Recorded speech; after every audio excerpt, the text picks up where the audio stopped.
This video is probably going to get me in trouble, but whatever. So, because of the release of James Gunn's Superman movie, there's a real popular topic of discussion on social media right now. And that is, which Superman is the best Superman? Is it James Gunn's Superman or is it Zack Snyder's Superman? And both sides are explaining why their Superman is the better Superman, is the better iteration of Superman. Why James Gunn's iteration of Superman is the best iteration of Superman, and the Zack Snyder fanboys are explaining why Zack Snyder's iteration of Superman is the best Superman.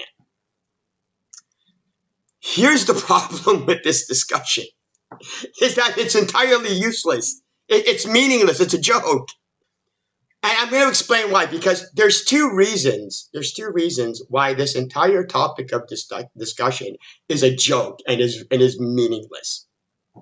The first reason is I'm listening to I'm watching the discussion, I'm watching the videos, and I'm seeing the comments, and I'm seeing the discourse. And I'm noticing something odd. There's an iteration of Superman that's not part of this. That's not part of this conversation. There's a certain iteration of Superman that isn't being discussed, and that's Christopher Reeve's Superman. And I find that odd, because if you're going to have a topic of discussion on which iteration of Superman is the best iteration of Superman, you'd figure that you would include all iterations of Superman to establish which one is the best one. But oddly enough, a certain iteration of Superman is not part of the discussion, and that is Christopher Reeve's Superman. Now, I know what you're all saying. It's like, oh, the reason Christopher Reeve's Superman iteration is not part of the discussion is because nobody cares about Christopher Reeve's Superman. Wrong. It's because you care about Christopher Reeve's Superman that he's not part of the conversation or part of the discussion. Because all of you know that neither James Gunn's Superman or Zack Snyder's Superman has a hope in hell of being compared to Christopher Reeve's Superman. Because the reason you can't have Christopher Reeve's iteration of Superman as part of a discussion in regards to which is the best Superman is because Christopher Reeve's Superman is the quintessential Superman. You know this. All of you James Gunn fanboys, you can't include Christopher Reeve's Superman in the discussion because Christopher Reeve's Superman is a far superior iteration of Superman than James Gunn's iteration. And it's the same thing with you Zack Snyder fanboys. You cannot include Christopher Reeve's iteration of Superman because you know Christopher Reeve's iteration of Superman is better than Zack Snyder's iteration of Superman. Now, don't get me wrong. For all of you who are fans of James Gunn's Superman, you can like and you can absolutely love James Gunn's iteration of Superman more than every other iteration. And it's the same thing with you Snyder fanboys. You can love Zack Snyder's iteration of Superman better than all of the other iterations of Superman. But the topic of discussion isn't which iteration of Superman is your favorite, because if it was, you would have no problem including Christopher Reeve's iteration of Superman. Because you could, go, oh, yes, we know it's really loved. His iteration is loved and is really good and it's all that stuff. But it doesn't matter. You love James Gunn's iteration better, or you love Zack Snyder's iteration better. See, if the topic of discussion was which iteration of Superman you love the best, you can easily include Christopher Reeve's iteration because guess what? You don't like it. So it's fine. But because the topic of discussion is which is the best iteration of Superman, you know you can't include Christopher Reeve's iteration of Superman because Christopher Reeve's iteration of Superman is the quintessential iteration of Superman. And you all know this. You all know.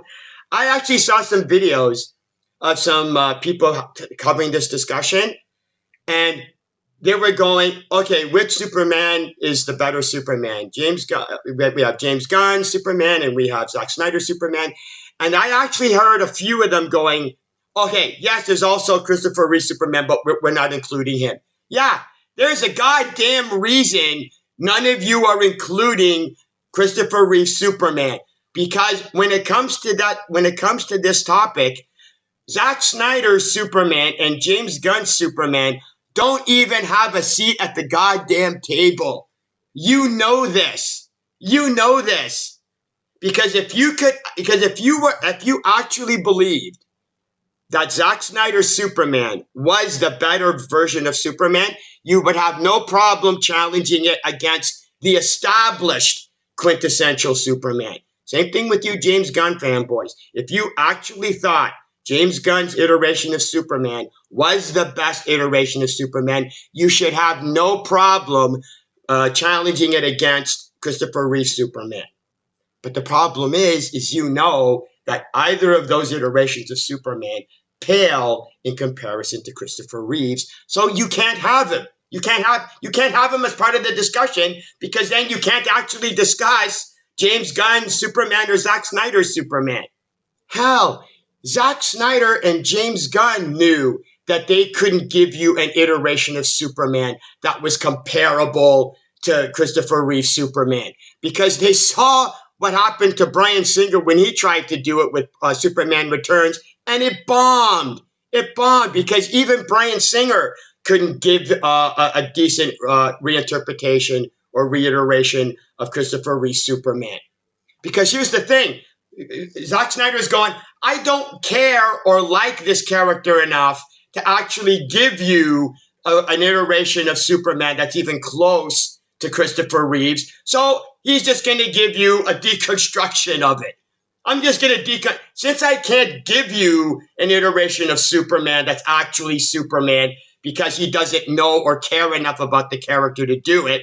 What was his alternative? Deconstruct the character. Here's a deconstructed version of Superman as opposed to an actual iteration of Superman. And then you got James Gunn who's looking and goes, I can't.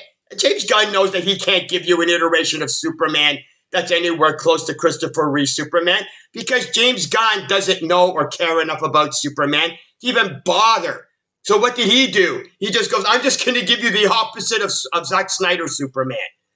Neither director had any interest in actually trying to give you an iteration of Superman that was even close to Christopher Reeve's iteration of Superman because neither director has the ability or love or interest or gives a rat's ass enough of Superman to actually do that. So instead, Zack Snyder goes, I'm just going to deconstruct him, and James Gunn went, I'm just going to do the opposite of what Zack Snyder did. Now, I'm going to say this again so it's perfectly clear. For all of you Zack Snyder fanboys, if you love Zack Snyder's deconstruction of Superman, that's great. You can love Zack Snyder's deconstruction of Superman. Just understand that you have a deconstructed Superman, not the actual Superman. And the same thing goes for you James Gunn fanboys. You can love James Gunn's Superman, but understand you don't actually have Superman. You just have the opposite of Zack Snyder's Superman. Neither one of you actually has a Superman to actually discuss. That's why you can't include Christopher Reeve's Superman, because he's the only iteration of Superman that's actually being an iteration of Superman. As you can tell, I am not a Zack Snyder fanboy. I am not a James Gunn fanboy. I am a Christopher Reeves fanboy. Now, here's the funny part. Let's say, because here's the second reason this entire topic of discussion is a joke. Because let's say there is no, we'll take out Christopher Reeve Superman. There is no Christopher Reeve Superman, The only iterations of Superman that exist, James Gunn Superman and Zack Snyder Superman. Here's the problem. The topic of discussion and the discussion taking place is still a joke. Because here's the problem. None of you discussing this topic or discussing either of these movies have the ability to rate a movie based on its merits. You have no clue how to do it. You have none. You're just a bunch of guys with the camera going, oh, this is my opinion on the movie. And you suddenly think that you're a movie reviewer and you know what the hell you're talking about. Because here's how, instead of rating a movie based on its merits, here's how you rate a movie, whether you liked it or not and what the box office is. That's it. Those are your two measuring sticks. Whether you liked the movie or whether you hated the movie or whether it was meh, and the box office. Now, here's the thing. You can't actually use you liking a movie or not liking a movie as a measuring stick on which Superman is the best Superman. What are you going to do? Go, oh yeah, I like Zack Snyder's Superman is the best Superman because I liked him the best? No, you can't do that. So what have you got left? The box office. And that's the discussion. The literal discussion on which Superman is the better Superman is literally being reduced down to which Superman makes more money. Because whichever Superman makes more money must be the better Superman. Because you got the Snyder fanboys going, oh, it's not going to make as much as Man of Steel. So if it doesn't make as much as Man of Steel, it can't be as good as Man of Steel because people obviously wanted and liked the Man of Steel iteration of Superman more than the James Gunn iteration of Superman.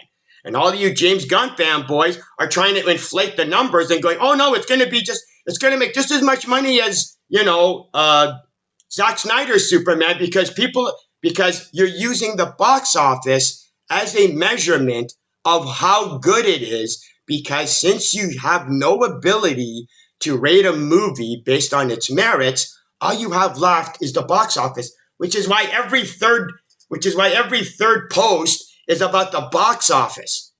And I'm sorry, this goes for both sides. You Zack Snyder fanboys and you James Gunn fanboys. The entire basis of what you're establishing in regards to the merit of which Superman is better is based solely on which one makes more money. That's why it's a joke. That's why this discussion and topic is a joke. Because you can explain why you like Zack Snyder's movie or Zack Snyder's Superman more than you love James Gunn's Superman. Absolutely. And those of you who love James Gunn's Superman, you can explain why you like James Gunn's Superman more than you like Zack Snyder's Superman. But none of that establishes in any way which one is the better one. So what have you got left? The box office. So now you're rating a movie's, how good a movie is based solely on its box office. And here's the beauty of it. And here's how doing that is even more of a joke. Because you cherry pick when you want to use the box office when it suits your narrative. Same thing with how you use Rotten Tomato scores when it suits you and ignore it when it doesn't suit you. Because if a movie that you like has a good Rotten Tomato score, you go, oh look, see how everybody loves this movie because look how good a Rotten Tomato score it has. Obviously, everybody loves this movie. But if you love a movie and it has a bad Rotten Tomato score, what do you guys all do? Go, oh, look how useless Rotten Tomatoes is because nobody likes the movie you like. You use the Rotten Tomato scores only when it suits your narrative. And it's the same thing with box office. You only use the box office as a measuring stick when it suits your narrative. Because if you want to use box office as a basis to how good a movie is, hate to break it to you Snyder fanboys, and I hate to break it to you James Gunn fanboys, but apparently the Barbie movie is a better movie than Man of Steel and Superman 2025. because neither of those movies are going to break $1 billion. And the Barbie movie made what, 1.4 billion? Well, if we're going to use box office as a measuring stick, then obviously the Barbie movie, which made $1.4 billion, is obviously a better movie than Man of Steel or James Gunn or Superman 2025.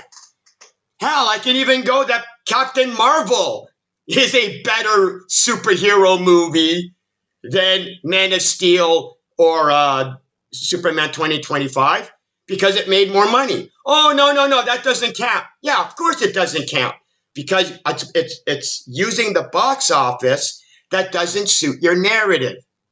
But you have no problem, again, for all of you Snyder fanboys, you have no problem using the box office when it's to compare it against, James Gunn's Superman. And all of you James Gunn fanboys, you have no problem trying to establish that, it's going to make more than Man of Steel, therefore it's a better movie than Man of Steel. And you're going, no, you can't use Barbie or, Captain Marvel because we're comparing Supermans to Supermans. Oh, I have an answer for that. It's a movie franchise called Judge Dredd. Now, for those of you who know the Judge Dredd movies, you know exactly where I'm going with this. For the other 95% of you, let me explain. There were two Judge Dredd movies. One that came out in 1995 starring Sylvester Stallone.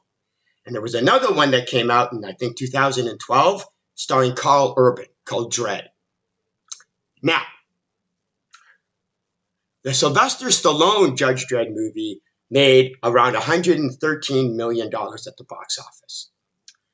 Karl Urban's Dredd movie bombed at the box office, raking in only $40 million or somewhere around that. Now, according to, you James Gunn fanboys and you Zack Snyder fanboys who are using box office as a measuring stick, by that metric, then that must mean that the Sylvester Stallone Judge Dredd movie was a better, more popular, more enjoyed movie than Karl Urban's Dredd movie. According to the metric of box office, the Sylvester Stallone movie is a better Judge. I can't even say it with the straight face. By that metric, Sylvester Stallone Judge Dredd movie must obviously be a better Judge Dredd movie than Karl Urban's Dredd movie since it made so much more money, right? Tell anybody who's actually seen Karl Urban's Dredd movie that the Sylvester Stallone Judge Dredd movie is a better Judge Dredd movie than Karl Urban's because it made more. Anybody that's actually seen Karl Urban's Judge Dredd movie will tell you you're a moron to your face. Like I will. I will tell you you're an idiot and you have no idea what you're talking about. If you want, I can use Batman too, right? Because we got Michael Keaton's Batman, we got Christian Bale's Batman, we got Ben Affleck's Batman, and we got Pattinson's Batman. Well, which one made more money? Tell a Zack Snyder fanboy that Christopher Nolan's Batman is a better Batman than Batfleck.